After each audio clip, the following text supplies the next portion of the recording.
Hello everyone and welcome to Wine This Week with Scott Leek. In this week's episode, we are going to be exploring a full-bodied red wine that some people believe is the oldest cultivated grape in the world. And in this week's tip of the week, I'm going to be covering the most commonly asked question I get when it comes to ordering wine in a restaurant. All that coming up next.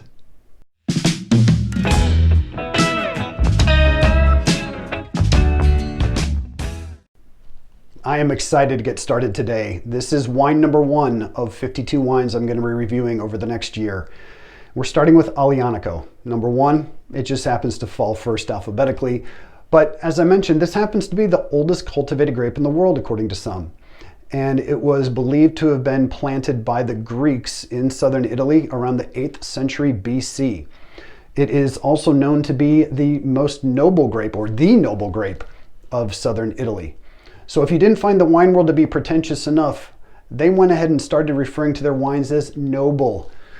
The Campania and Basilicata region of southern Italy is where Aglianico is most commonly grown. And this is near the areas of Naples or the Amalfi Coast, if you're familiar with it. We're kind of in the shin of the boot of Italy. Now, let's talk about this particular producer. This is Feudi di San Gregorio. And they make a Rubrato here. This is their 2016 Rubrato. I don't know how well you can see this in my light. This comes in around $25.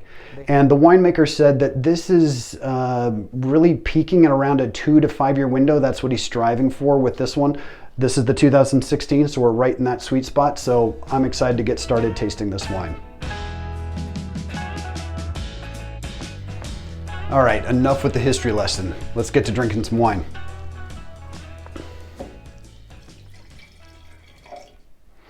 So, first things first.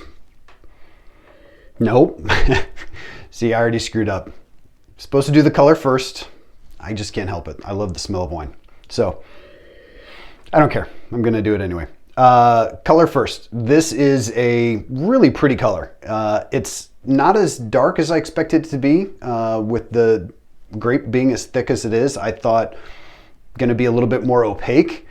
This is kind of a medium ruby red color. I don't know if you guys can see this, but it's really beautiful. This is a great color.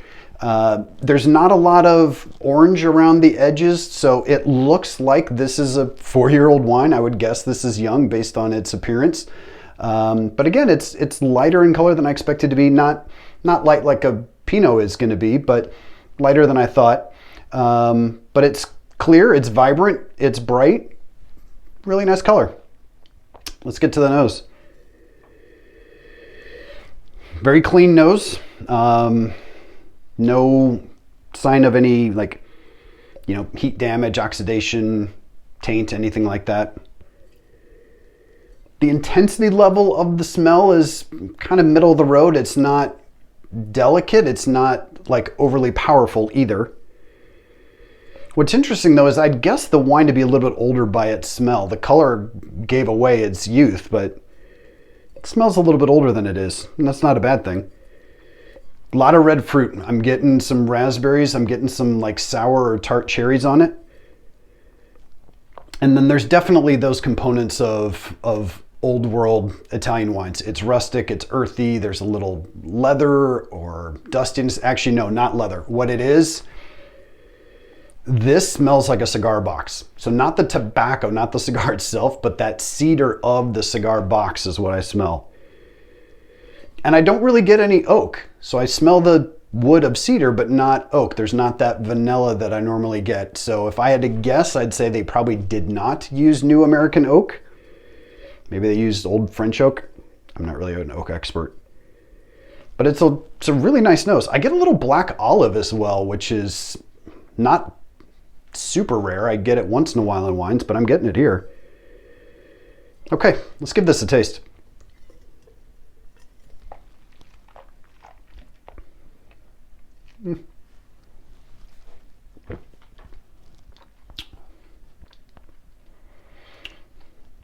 Okay, it's dry. Not bone dry, but it's dry. Good, I like that. The tannin level is pretty good too. It's not as harsh, I guess, or as strong as I expected it to be. Same with the acidity. The acidity isn't quite as high as I thought it'd be. It's there. Both of them are kind of that medium plus level. Same with the alcohol. They're all in pretty good balance. The thing that's slightly off is while the tannins, the acid, and the alcohol are all in pretty good balance, the mouthfeel, the body isn't quite there. Something's a little off balance with it. It's a little lighter than the rest of the components would have me believe. It's not thin, it's not flabby, it's just not, the viscosity isn't quite matching the rest of it. I'm gonna taste it one more time.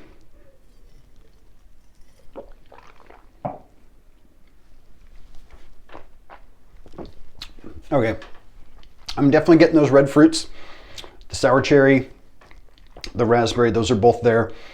That cigar box is definitely there, but I do get some of the tobacco this time too. So I didn't necessarily smell the tobacco, but I do taste a little bit of that tobacco. So the cigar box, maybe a little bit too strong for my liking on the palate. It's not bad.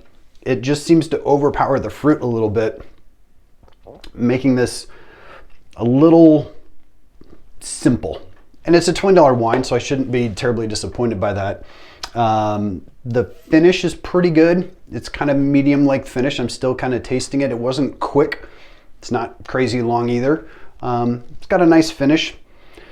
Complexity level is not terribly high. I'm getting a couple different flavor profiles, but it's not revealing all these new layers. Both sips were really similar. I haven't really detected anything new from the second one. I'll give it one more.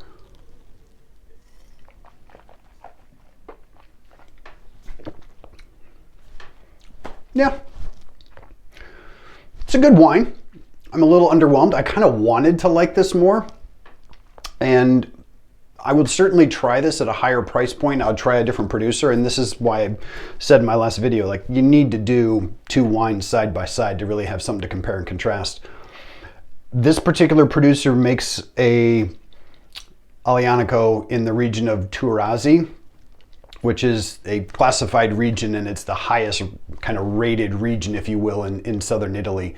So if you ever are at a restaurant and you see Turasi, looks kind of like the word Taurus, if you see that on a menu, I would give that a shot. I would give this a shot too. We're near Naples, so Neapolitan pizza, if you're at an authentic like Neapolitan pizza joint and you saw an Aglianico on the menu, I would get it.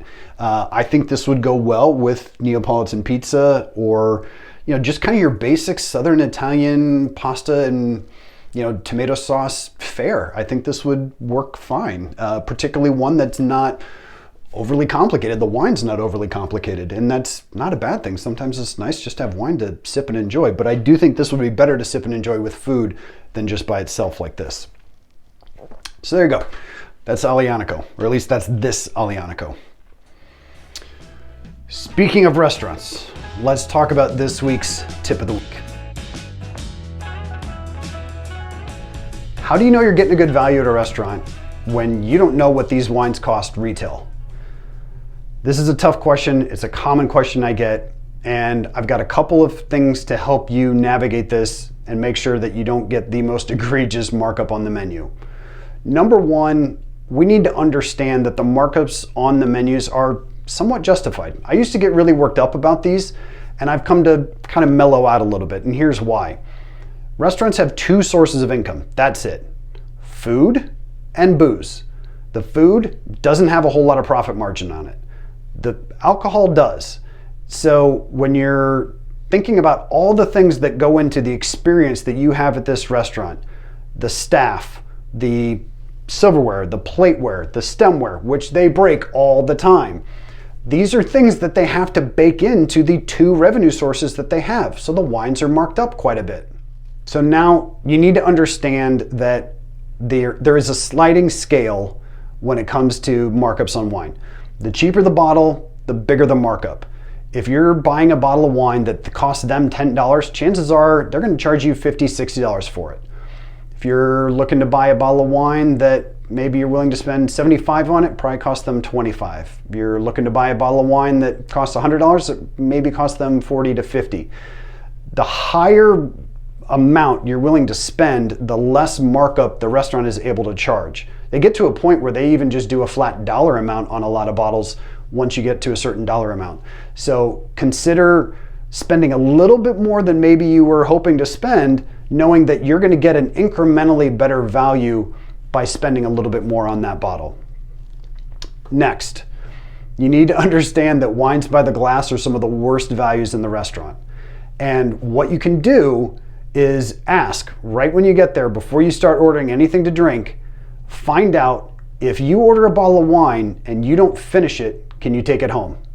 This is going to be contingent on two things. Number one, are the liquor laws in the state you're in conducive to allowing this? Number two, the rules of the restaurant allow for it as well.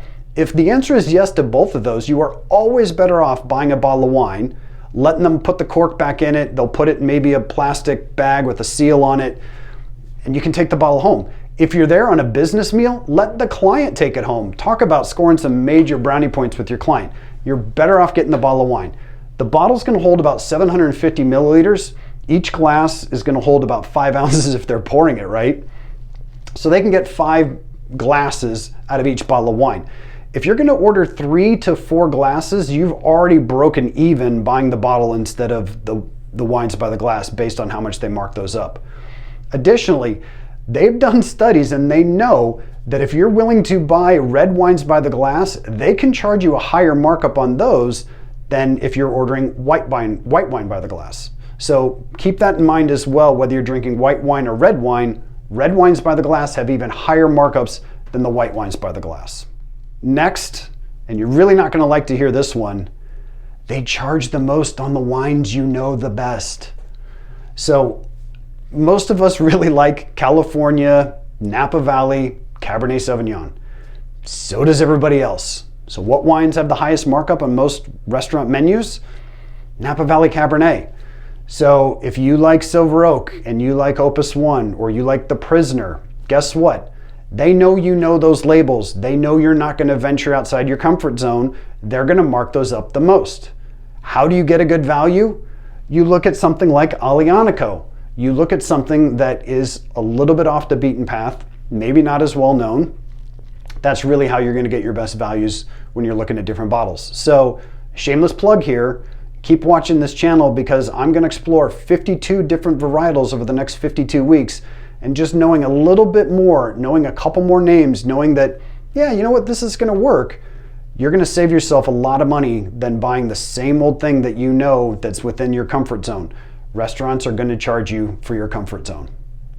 And last, and this is kind of related, if you're dealing with a restaurant that has a really big wine list, I'm talking the Tolstoy War and Peace novel version of a wine list, they might have in the early pages something called their recommended wines.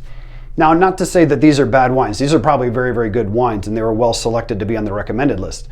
But they also know you don't want to sift through 900 pages while you're sitting there ready to do business with a client or engage in your date night.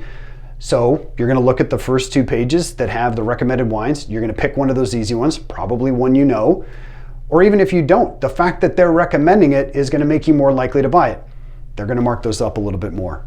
So one thing you can do there is talk to your server, talk to the sommelier, and I'll have some tips of the week coming up in future episodes to go into a little bit more detail about how to have that conversation and get a good value from other wines on the list that you might not know as well.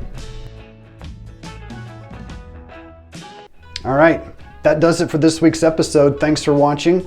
Please tune in next week. I'm going to be reviewing an Albarino from Spain and bringing you a new tip of the week. As always, please like and subscribe below. And if you have any comments, please add them. I'd love to know, did you have an Aglianico and what did you think of it? And if you have any questions you want me to address in future episodes, please let me know those in the comments below as well.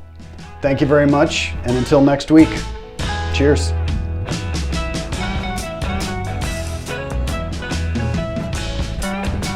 A typical glass of wine is going to be 5-ounce pours, and let's just do that again. Okay.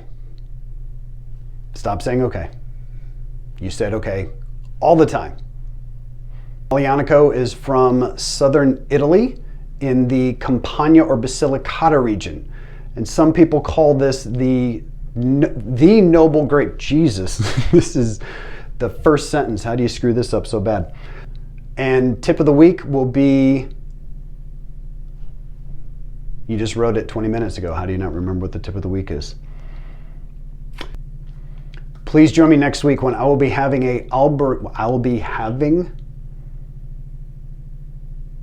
I suppose that's okay, English. That's why you don't have Manhattans before you do a show about wine.